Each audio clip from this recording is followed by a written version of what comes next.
Patuloy na pagpapalakas sa disiplina, pananagutan at institutional integrity ng Philippine Coast Guard ating pag-uusapan kasama si Commodore Noemi Cayabyab, ang tagapagsalita ng PCG. Commodore Cayabyab, magandang tanghali po at welcome sa Bagong Pilipinas Ngayon. Yes, magandang tanghali po, Director Cheryl, Sir Josh, at sa po na sumusubaybay sa inyong programa. Commodore, maaari po ba ninyong ipaliwanag kung ano po ang pangunahing layunin ng bagong PCG Administrative Investigation Manual at bakit ito mahalagang hakbang para sa PCG? Well, Director Cheryl, meron po tayo, recent days po natin, meron po tayong tanggap ng mga informations about doon sa anti-illegal drug operations po natin na kung saan dalawa po sa ating mga tauhan ang naaresto. Mas lalo pong pinaiting ng pamunuan po ng Philippine Coast Guard ang pagkakandak po ng mga investigations and expedition of the resolution of those cases. Kaya naman po, Director Cheryl, we are now institutionalizing the integrity, discipline, and accountability of our personnel. So noong April 27, nagkaroon po tayo ng paglulusad ng ating Administrative Investigation Manual kasama po yung pag-activate ng ating Probity Assurance Team. So ito pong Probity Assurance Team, ito po ay isang unique composition po ng iba't ibang unit po ng Philippine Coast Guard para mas mapabilis po ang proseso at pagbibigay po ng resolution, particularly doon sa mga personnel po natin na involved po sa mga illegal activities para ma-instill po yung tinatawag po nating integrity, discipline at high moral character po na ating mga tauhan. So compared with other internal mechanism that we have at hand, Director Cheryl, ito pong Probity Assurance Team, meron po itong mandato na mangalap po ng ebidensya, mag-process po ng ebidensya, magsampa po ng kaukulang kaso sa ating po mga tauhan at mag-recommend po ng mga resolutions based po sa Code of Conduct po na meron po ang Philippine Coast Guard.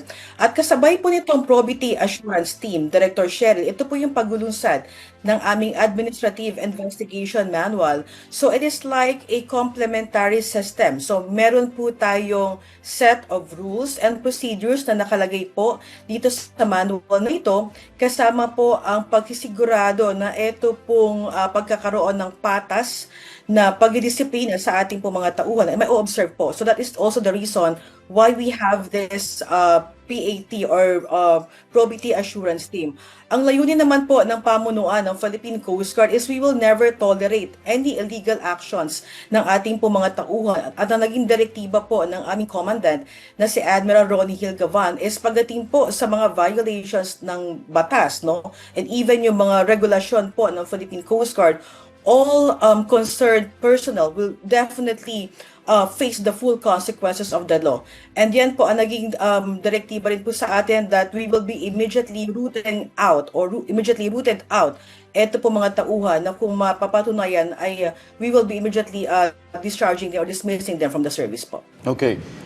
Commodore Noemi, in relation po dito sa Probity Assurance Team, paano naman po matitiyak na yung mga investigasyon nila ay magiging patas, legal at hindi naman po maabuso laban sa mga personnel na iniimbestigahan o hindi magiging bias? Well, Sir Josh, ito po ang composition ng ating Probity Assurance Team. No? Ito po ay composition ng ating legal service, ng investigation, detection management service, and even yung mga intelligence force po natin. We will be ensuring na o-observe pa rin po natin yung karapatan, obligasyon, and even yung due process ng mga involved po ng mga tauhan po natin. Ang pagkakaiba lang po nito with other internal mechanism that we have at hand, no? Sisiguraduhin lang po talaga natin na once na ma-identify and mapatunayan po na sila po ay involved sa mga illegal activities na to, ay hindi po magdadalawang isip ang Philippine Coast Guard na mag-file ng administrative and criminal charges against our personnel. Ma'am, sa inyong pananaw, gaano po kahalaga ang pagkakaroon ng standardized investigation procedures sa pagpapanatili ng tiwala ng publiko sa PCG?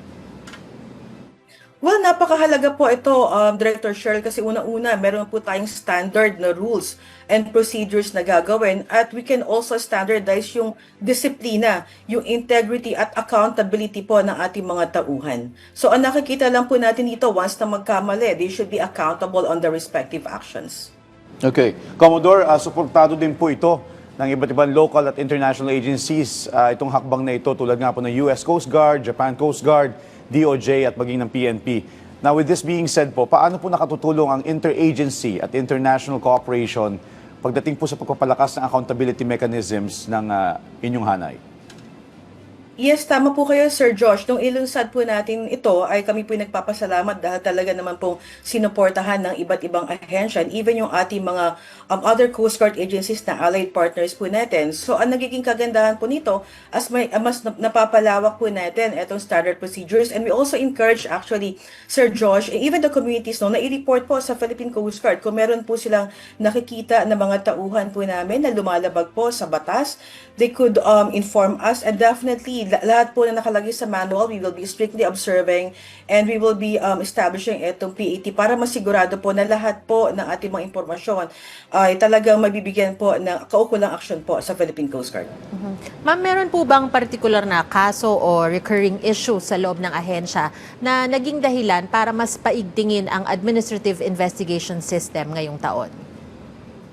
Well, ang nakakita po natin, Director Cheryl, itong pinaka-latest po natanggap po natin information. Of course, this is through the joint law enforcement operations na isinagawa po natin with the Philippine National Police and the Philippine Drug Enforcement Agency. Itong pagkaka-aresto po ng dalawa po nating tauhan sa isang anti-illegal drug operations. Again, kung ang aming pong tauhan na involved sa ganito mga activities, meron po yung consequences doon sa mga trabaho po natin. So yan po ang talaga naging direktiba na ensuring po na ito pong Philippine Coast Guard at buong tauhan po ay zero drug-free po. So kaya naman po pinapaigting talaga natin itong ganitong mga polisiya po at programa po ng Philippine Coast Guard.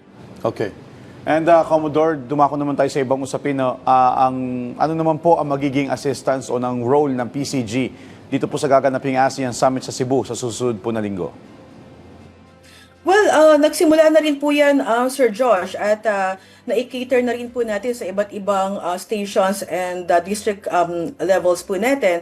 Ang naging partisipasyon po ng Philippine Coast Guard is yung pagsisigurado po yung maritime security ng ating po mga bisita. We already deployed our floating assets, particularly doon sa mga lugar na pinuntahan po. At nag-deploy na rin po tayo ng ating mga tauhan kasama po yung ating mga medical teams to assist po itong lead agency during the visit po of this ASEAN event po natin. Commodore, mensahe nyo na lang po sa ating mga kababayan na nanonood po sa atin ngayon. Well, ang masaya lang po natin, unang-una ang Philippine Coast Guard po ay nandito, magbigay po ng serbisyo para po sa ating po mga kababayan. We have the iCare program, the Intensive Community Assistance Awareness Response and Enforcement Program. Director Cheryl, we are intensifying our information campaign with our coastal communities dahil naniniwala po ang Philippine Coast Guard na ang ating pong katuwang pagdating sa mga enforcement and ensuring yung maritime safety is yung mga coastal communities. So we also encourage them po na i-report sa Philippine Coast Guard kung meron po silang nakikita na mga kahinahinala na mga sitwasyon at mga individual para makapag-responde po tayo kaagad. Alright, maraming salamat po sa inyong oras. Commodore Noemi Cayabyab, ang tagapagsalita ng Philippine Coast Guard.